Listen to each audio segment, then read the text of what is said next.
Buenas tardes a todos, buenas tardes Bolivia, buenas tardes Santa Cruz. Esto es Mesa de Expertos. El día de hoy tengo el gran honor de presentar a una persona cuyo nombre es marca y su nombre se conoce en todo el país, la señora Sarita Mancilla. Ella es escritora y actualmente secretaria de Cultura y Turismo del municipio de Santa Cruz de la Sierra. Buenas tardes, querida señora Sarita. Buenas tardes, querido Sorel, y sobre todo muy buenas tardes para ese tu fiel público, queridísimo público que siempre te sigue.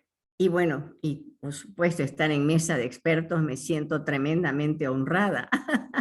Muchísimas Me gracias. hace sentir experta.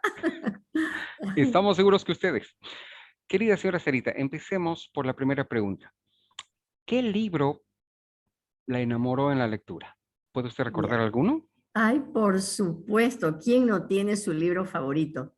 Pero antes de contestarle cuál fue mi libro favorito, permítanme recordarles, yo nací en Santa Cruz de la Sierra, en la época cuando nuestras calles eran de tierra, no teníamos agua potable ni corriente eléctrica, y me siento tremendamente afortunada. No éramos más de 100.000 100.000 ciudadanos. Ahora somos más de 2 millones y medio. Santa Cruz probablemente tiene un tercio de la población de Bolivia. Y bueno, entonces nací en esa época. Cuando se los cuento a mis hijos y a mis nietos, dicen, ¿cómo no nací en esa época? Efectivamente, no teníamos muchas cosas que ahora los niños y jóvenes tienen, que son las bibliotecas, los libros a su alcance. Nos dictaban, era dictado, las profesoras nos dictaban, quiere decir que, por ejemplo, se hablaba la historia de Bolívar, agarramos nuestro cuaderno y empezábamos a escribir para luego estudiar y aprendérnoslos de memoria. Pero sí, alguno que otro libro llegó a mis manos. Pero antes de nuevo de hablar sobre mi libro, que hasta ahora lo recuerdo y siempre lo menciono así con mucha alegría, es que teníamos algo que lo sigo pregonando, que se debe fomentar en la casa. Sí, les estoy hablando más de, o sea, 60, 70 años, y sin embargo algo que tiene que permanecer, y son las cuentacuentos.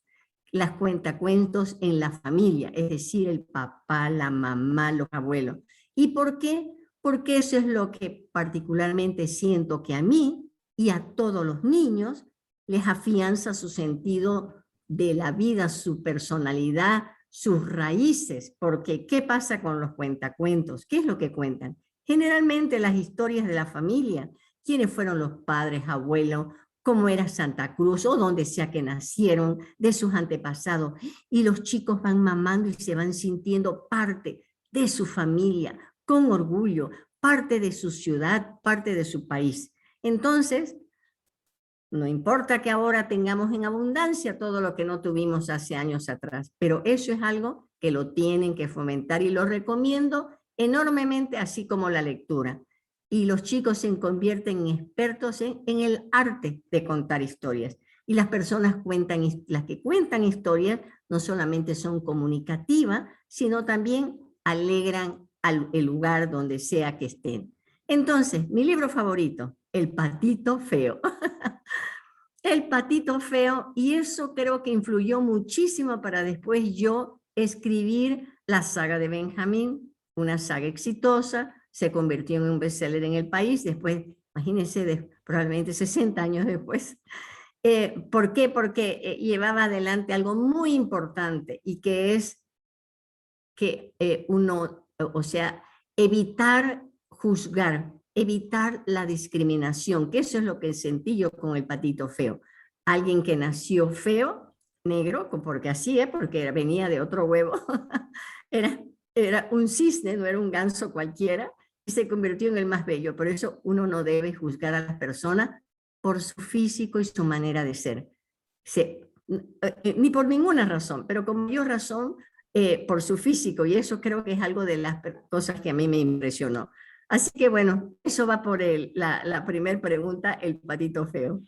Querida señora Sarita, ¿cuál diría usted que fueron sus influencias culturales más importantes? Tal vez en Y, su se, familia, tal vez. y seguimos con el pasado, que me encanta, porque cuando toco ese tema, La familia para mí es lo más importante. Yo creo que es el puntal fuerte que todos los padres tenemos que saber en los niños, de que son su sostén, su fuerte para salir adelante, que maman todo lo que ven alrededor y que uno los va formando. La escuela obviamente te da la educación, pero la formación, esa fuerte básica de raíces, es la que dan los padres de familia. Entonces, yo perdí a mi padre cuando era bien peladita, como decías, tenía 10 años. Y mi madre se hizo cargo de mis 3 hermanos y yo éramos 4. Y lo que recuerdo de mi madre, que tuvo gran influencia, era su optimismo, su manera de ver la vida siempre positiva.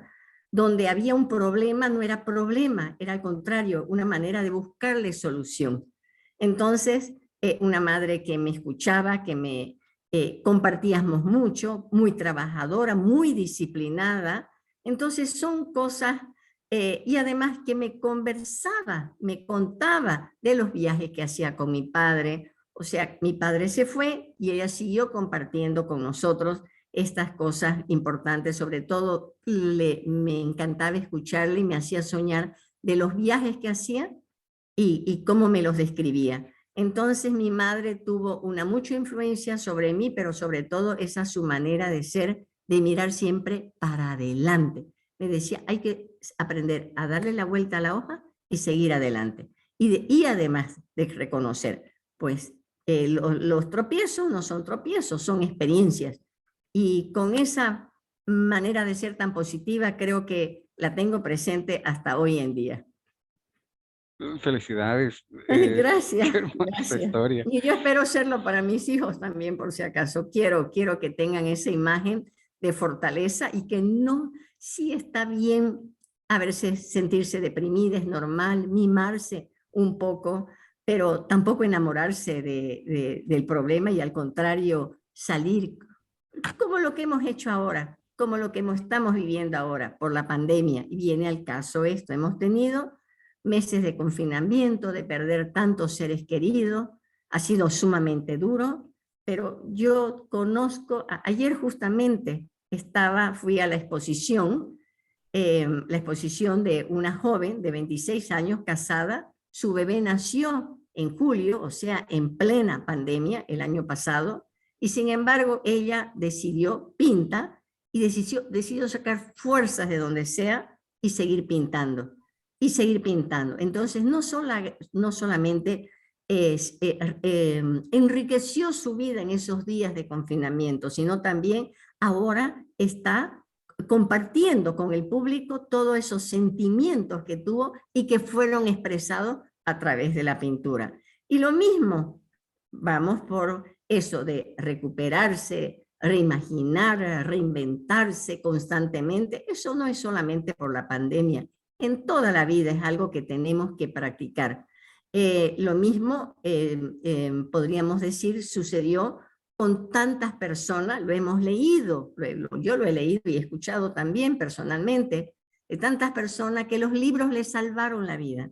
Tenían su pequeña biblioteca que la leyeron y la releyeron y que sufrieron, lloraron, porque los libros, eso yo no sé si alguna vez, pero yo he llorado amargamente con los libros y también me he reído a carcajadas, incluso cuando escribo los míos.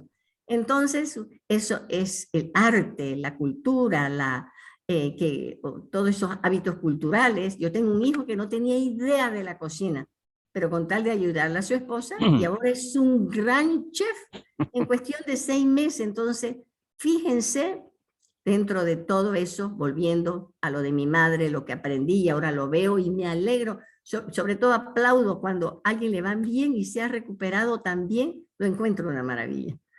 Permítame. Hablamos mucho de cultura.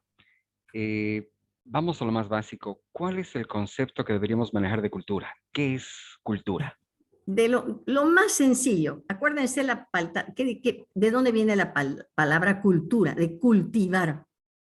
Vos agarrás un terreno, imagínense un terreno, lo preparan el terreno, echan su semilla y empiezan a echarle agua. Eso es cultivar.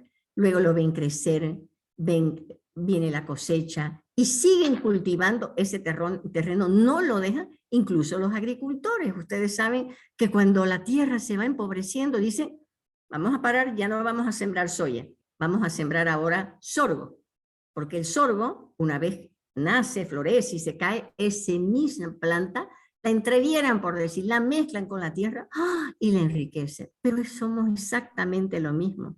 Aquí esta mente de aquí que está hecha para eso a los niños que les ayuda a la lectura, aprender a pensar, les enriquece su vocabulario, los hace crear pensamiento crítico autónomo. Son chicos, como les decía antes, que tienen el arte de contar historias, sus propias historias también, y después se convierten en escritores. Pero de nuevo, enriquecer la mente es parte de estos hábitos culturales. Estamos hablando de la cultura. Entonces, ¿cómo practica una cultura? La cultura la practicas desde el momento que no hubiese cultura si no hubiesen seres humanos. Nosotros somos lo que hacemos cultura. Nosotros somos lo que practicamos hábitos culturales que los vamos convirtiendo algunos en tradición y luego se convierte en parte de un ecosistema. Por ejemplo, en Bolivia tenemos una riqueza cultural increíble porque somos ecosistemas. Lo de aquí de Santa Cruz es tan diferente a lo de Cochabamba. No me refiero a la crianza, sino de repente a nuestras creencias, hasta nuestra forma de comer, y tal vez de dormir o de divertirnos.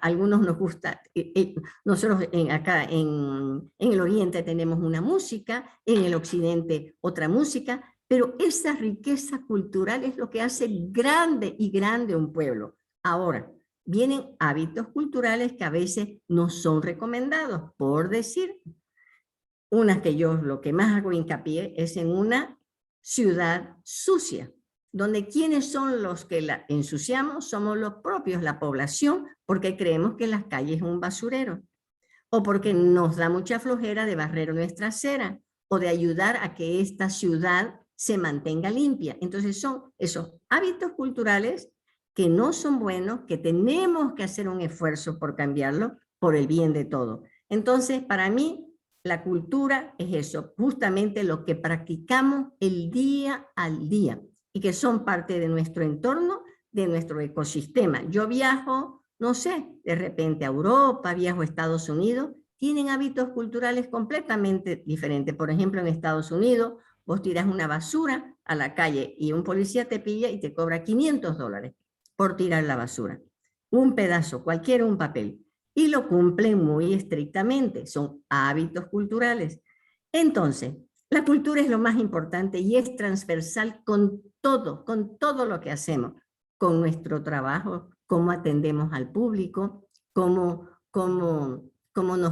proyectamos nuestra ciudad, que como les digo, qué es lo que practicamos diariamente. Entonces, estamos inmersos en la cultura y el momento que nos damos cuenta y definimos cuáles son nuestros hábitos culturales, como decir, conocerlos, reconocerlos y sobre todo valorizarlos. Cuando valorizamos todo lo que no es nuestro entorno, la familia, las tradiciones, los hábitos culturales que se practican en una familia, en una ciudad, es ahí cuando se ve que una ciudad brilla porque tiene una ciudad educada, una ciudad con buenos hábitos culturales. Ahora, yo quiero ponerles un ejemplo. Aquí, por ejemplo, me voy a pasar un poquito a la Chiquitania, un lugar donde tiene mucho que ver porque incluso ha tenido mucha influencia sobre mis libros. En la Chiquitania se menciona así como una cultura viva. Son más de 300 años que esta cultura ha mantenido sus hábitos culturales. La gente respira cultura, respira la música, los violines y las mujeres, por ejemplo, cuando si hablamos del empoderamiento, son muy bien empoderadas, muy orgullosas de sus orígenes, de lo que tejen, de lo que hacen con las manos, los hombres de sus cultivos. Entonces, probablemente esa cultura se ha mantenido posiblemente porque no ha tenido mucha migración. La migración afecta, debería afectar en el buen sentido. Toda esta zona de Chiquitania no hace muchos años que recién tiene buenas carreteras, por eso es que se ha mantenido aislada. En el caso de Santa Cruz ha sido un despertar. Hace poco estábamos entre las 15 ciudades más desarrolladas de Bolivia, perdón, no de Bolivia, de Sudamérica, pero tenemos mucha migración. Entonces nosotros tenemos que ocultar mucho los hábitos culturales, porque eso es lo que refleja la educación de una ciudad, de un país. ¿Cuál es la importancia de la lectura en todo este proceso cultural?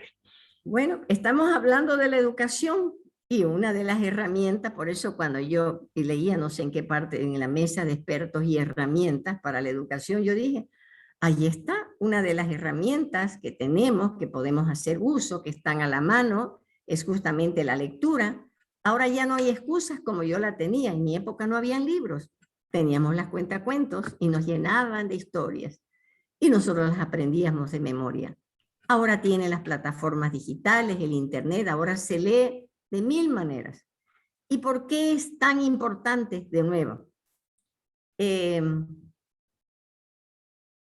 los libros tienen estábamos hablando de valorizar. Cuando conoces y reconoces el valor que tienen los libros, entonces te das cuenta de la importancia que tiene este objeto, libro. No solamente por la información, en el caso de la historia, porque sí, gracias a los libros tenemos la historia todavía presente, lo que sucedió hace cientos de años. Ahora lo tendremos en las plataformas digitales, pero yo creo que las bibliotecas, ya sean en físico o digital, como ahora vamos a tener muchísimas, son importantísimas porque es lo que, de nuevo hablando, lo que va a afianzar nuestro sentido de pertenencia, sobre todo no solamente en este mundo, sino en el lugar que vivimos. Entonces, la lectura se convierte en una herramienta indispensable para la persona, para cultivar el espíritu de una persona. La función básica, por decirte, en realidad de los escritores que escribimos ficción, escribimos todo tipo de género literario, generalmente es para que el lector descubra el placer, el amor, el goce por la lectura. Porque cuando las personas descubren un libro que los lleva a volar por sentimientos y mundos inimaginables o situaciones sobre todo, situaciones impensables, pero las vive a través del libro, no lo deja más. Entonces, eso por un lado, pero además te ayuda para convertirte en un investigador constante, que te informas. Ahora terminan el bachillerato, una carrera, pero una persona tiene la oportunidad de autoeducarse constantemente y el que lee no le da flojera. Tiene ganas de saber, de investigar, aunque sea para sí mismo, ¿no? Y no tiene flojera de agarrar un libro o ahora meterse al internet y averiguar sobre eso que le interesa. Entonces se convierte en un experto y por lo menos cada vez está más seguro. Por ejemplo, si es en el arte y gusta de un pintor y de pronto sabe todo de ese pintor, hasta capaz de hacer un ensayo o algo interesante sobre ese pintor, en el caso, como les digo, como cuando algo te agrada. Muy pronto voy a preguntarle respecto a su conocimiento, respecto a cómo está la lectura en Bolivia. Usted me dice, y estoy de acuerdo, con que la lectura es básicamente la herramienta básica para cultivar. Pero antes de pasar a ese punto, quisiera preguntarle sobre una mini historia, una mini reseña de las ferias del libro en Santa Cruz y su participación en ellas. Bueno, me hacían una pregunta que me encantó y me la quiero volver a preguntar. ¿Por qué se deben mantener, o sea, luchar para que las ferias de libro continúen haciéndose en el mundo?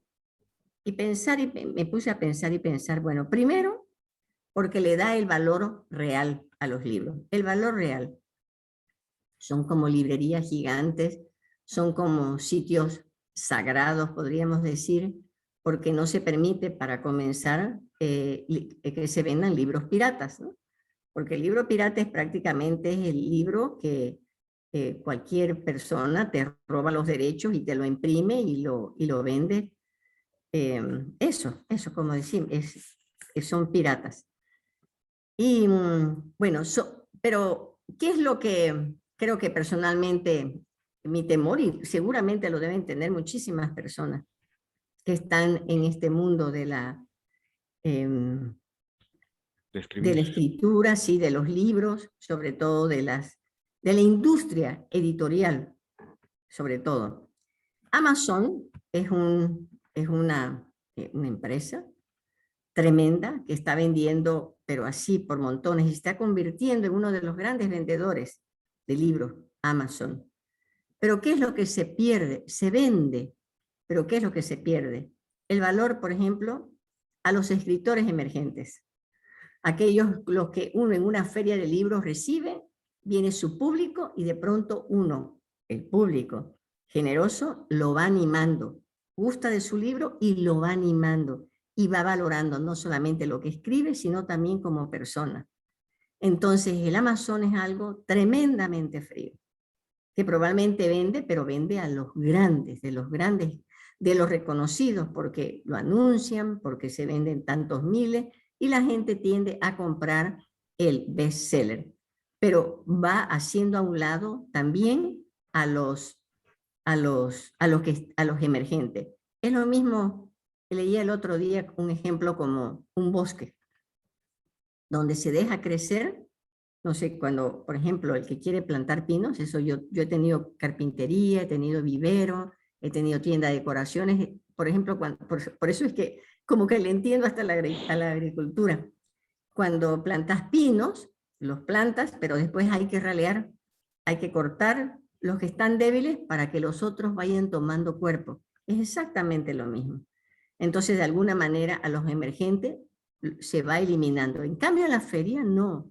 En la feria todos son bienvenidos. Todos. Entonces, tenemos que luchar para que la feria siempre exista. Y en el caso, bueno, yo agradezco al público de Santa Cruz porque tuvimos una feria espectacular. Así prácticamente se vendieron todas las entradas, todo lo que se dosificó. Fueron muy respetuosos. Les juro, digo así, una manera de decir que no vi a nadie, pero a nadie sin el barbijo. Los niños y adultos grandes, todos con barbijo, manteniendo cierta distancia, o sea, era muy respetuoso. Además que fue un reencuentro maravilloso con los niños, con los jóvenes. Ese pabellón infantil estaba lleno, el teatro. Tenemos muchas actividades hermosas, ¿no? Y con su escritor favorito. O sea que fue muy, muy bella la feria del libro, que fue la versión número 22, que tuvimos el coraje de hacerla el año pasado, incluso sin cobrar entrada. Tuvimos una participación de 35,000 visitantes, ahora prácticamente casi ha llegado a los 100, y nuestro tope son entre 100 y 110,000 visitantes. Aseguramos 90,000 entraron con entradas y también con los estudiantes e invitados especiales, ¿no? Porque como era el 20 bolivianos se cobraba el adulto y los niños menores de 12 con sus padres entraban de manera gratuita. Cada familia venía con 2 o 3 niños, entonces vos multiplicas 40,000 entradas, lo multiplicas solamente por 2, ahí ya tenés 80,000 personas. Así que fue maravilloso, maravilloso. Quienes han visitado la feria han podido percibir de que había menos pabellones habilitados. Eh, ¿qué significa esta contracción de la oferta de libros? ¿Qué podemos entender?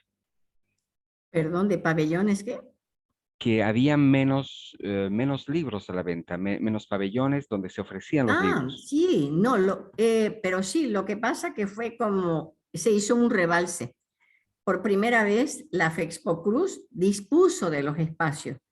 para que tengan las medidas de bioseguridad correspondientes. Entonces, más o menos era como que un expositor, el mismo tamaño al otro lado libre y así sucesivamente. Entonces, ¿qué tuvimos que hacer? Teníamos un pabellón de 2.000 metros cuadrados, donde siempre estuvieron las instituciones y personas sobre todo instituciones y las universidades y muchos espacios donde se daba cabida podríamos decir, a fundaciones para que no paguen, que puedan vender sus libros, ¿no? Sin ningún costo. Entonces, ese rebalse lo llevamos al otro pabellón. Entonces, en realidad, este año hemos tenido 3 pabellones abarrotados de expositores y con los escritores independientes y las imprentas. Perfecto. Ya entrando en el tema de fondo, ¿cómo califica usted el impacto de la pandemia? ¿Usted diría que se lee menos? No, ¿Cuál ha yo sido el digo que se impacto para... lee más definitivamente, definitivamente que se ha incrementado la lectura y se debe estar leyendo muchísima hora de manera digital.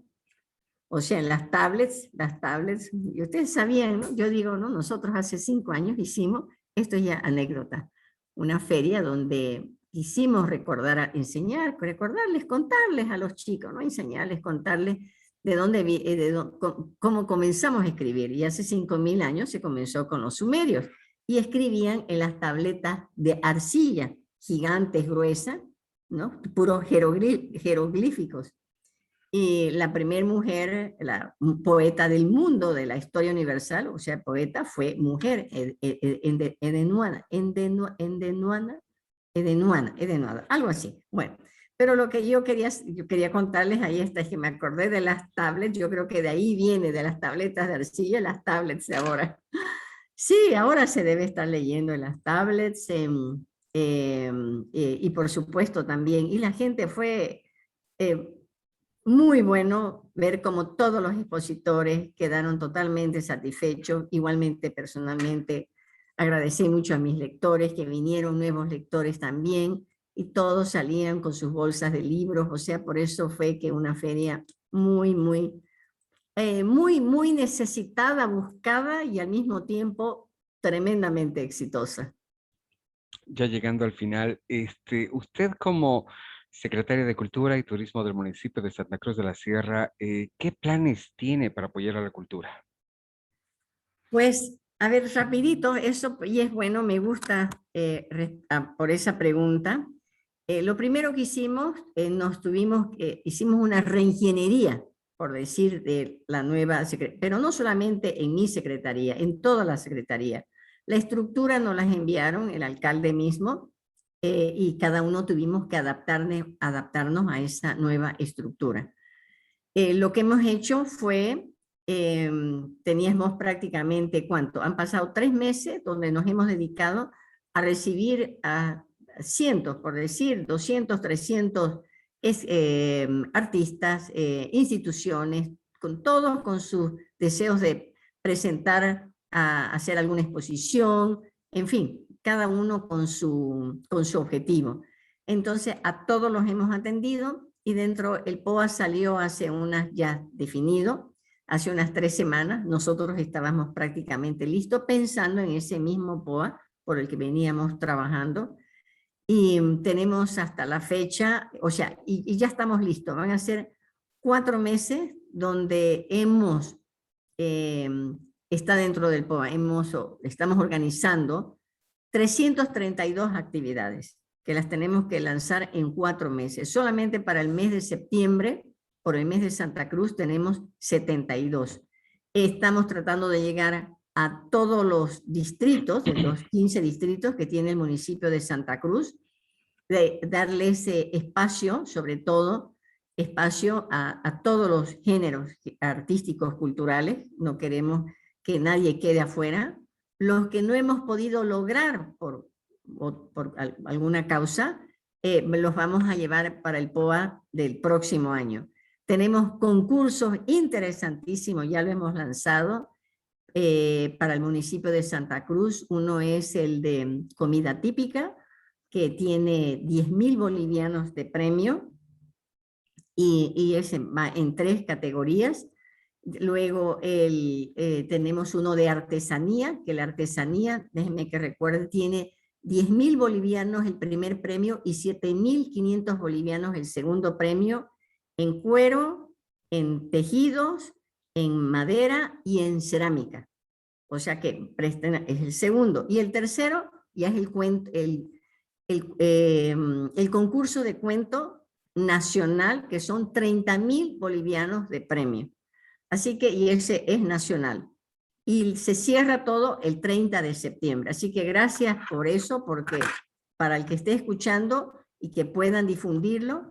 Pero bueno, esto y muchas otras cosas más se están dando en la Secretaría, pero lo que nosotros, creo que todos, y el alcalde mismo lo dijo, es crear, sobre todo, crear espacios, porque muy diferente es dar y ayudar puntualmente, pero crear el espacio, reactivar la economía, la educación, preocuparnos de la salud, creo que eso es una de las cosas más importantes que tenemos, además de como lo anuncia el alcalde, sino también nosotros mismos como secretarios, ¿no?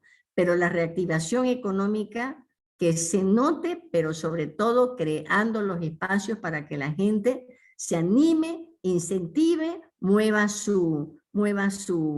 o sea, su actividad y pueda más tarde andar solo, porque eso es lo ideal, que las personas encontremos nuestro espacio para poder caminar solo y darle espacio a los emergentes, a los que vienen por detrás.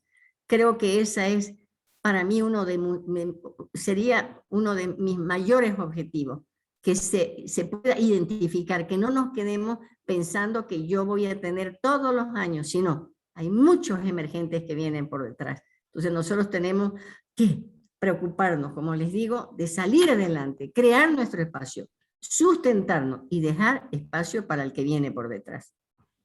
Señora Sarita, en su experiencia, ¿cuál ha sido la estrategia para fomentar la lectura más exitosa?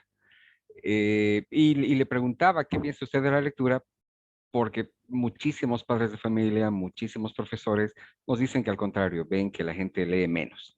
De todas maneras, quisiera preguntarle a usted, en su experiencia, ¿cuál ha sido esta estrategia para fomentar la lectura más exitosa que usted ha visto? Sí, yo ¿por qué estoy donde estoy? Porque creo que lo que hice fue exactamente lo que todos debemos hacer. Insistir, insistir, insistir. Cuando los pequeños son pequeños, no podemos soltar ese hábito, como estamos hablando de hábitos culturales, ¿no? De que los chicos puedan enamorarse, descubrir que es maravilloso leer un libro a los 3 años leen las imágenes, ya a los 6, 7 comienzan a descubrir el gusto por la lectura. Entonces, pero es como, yo entiendo, al menos por lo que me acuerdo, y mis hijos y mis nietos, los niños no aprenden a lavarse los dientes de un día para otro. Hay que estar encima, día tras día, y de repente, año tras año, hasta que de verdad uno le pregunta, ¿te lavaste los dientes? Sí, mamá, ya me lavé. Y cuando de verdad ya uno lo hace, ya lo suelta. Entonces, insistir, y eso fue lo que yo hice, y por eso me creo que ha sido parte de este enriquecimiento que naturalmente me llegó de tantos lectores y tantos padres de familia, que cuando presenté mi libro en el 2008 y se convirtió en un bestseller, de inmediato, y decidí visitar yo todas las ferias del país. Entonces empecé a viajar con mi stand a cuesta, con mis libros a cuesta, y sentarme así como estamos conversando, los 15 días de feria, contar y contarle a la gente y hablar de la importancia de la lectura. Y así me iba no solamente de ciudad en ciudad, no solamente con las ferias de libros que organizan acá, las cámaras, sino también las que organizaba el Ministerio de Cultura en los diferentes municipios de Bolivia. Así que el hecho de estar ahí y estar insistiendo es algo como cuando uno cree que de verdad, de nuevo volvemos, cuando le das el valor que merece, uno no cesa hasta conseguirlo.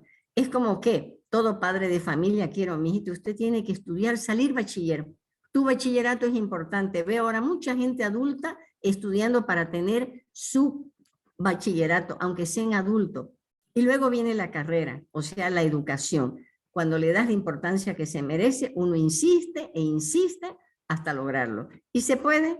Ya veo que todo es posible, simplemente que hay que ponerle mucho empeño. Como dicen, nadie dijo que la vida era fácil. Para terminar esta increíble entrevista, una pregunta personal. Cuando Ay. yo, cuando yo estaba en la feria compartiendo con usted, la veía a usted en su stand, los niños encantados, maravillados, se acercaban a usted con el libro y usted con todo cariño se sentaba y les escribía algo, dedicaba los libros. Para todos aquellos que no hemos tenido la suerte, cuéntenos qué es lo que escribe usted cuando dedica un libro. Siempre les pongo, por decir, para Julia, para Miguel, con amor, Sarita. Siempre con amor, porque la verdad que si no, tenemos que hacer las cosas con amor, con entusiasmo. Imagínense, yo estoy vendiendo mi obra, estoy feliz de hacerla porque la hice con mucho amor. Yo quiero que esa persona la reciba también con amor y que pueda descubrir el amor, el gusto por la lectura. Entonces una cosa, es lo mismo a la hora que le leemos. ¿Y cómo leen los padres a los niños en la noche? Lo leen así como, o sea, como leer el periódico, que está bien, el periódico son noticias, ¿no? Pero hay que ponerle la alegría, contarles, reír. Y sobre todo, que dicen, ¿no? Y ahora mi mamá y mi papá, ¿qué está leyendo esto tan divertido? Y es una forma de enamorarlo. O sea que es el primer, como dice, no hay una segunda oportunidad para una primera y buena impresión. O sea, la primera impresión es la que cuenta y es la que uno siempre tiene que esmerarse. Querida señora Sarita Mancilla, mil gracias por este tiempo. ¿Algo que quiera decir para terminar? ¿No? Yo quisiera saber, te dije, yo quisiera saber un poquito de lo tuyo. ¿Te acordás que te escribí? Que me cuentes, yo también quiero irme sabiendo un poquito. A ver, así terminémoslo.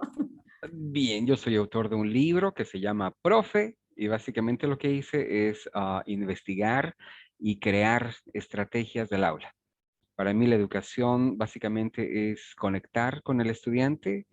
Para mí educación es un acto de amor, tal como escribir, y básicamente darle la importancia al estudiante. No, el profesor no es el centro del universo, el estudiante lo es. Qué hermoso, felices de tus estudiantes de tenerte por profesor entonces. Felicidades, lo tienes clarísimo. O sea, buen ejemplo para los demás. Muchas felicidades. Gracias a usted.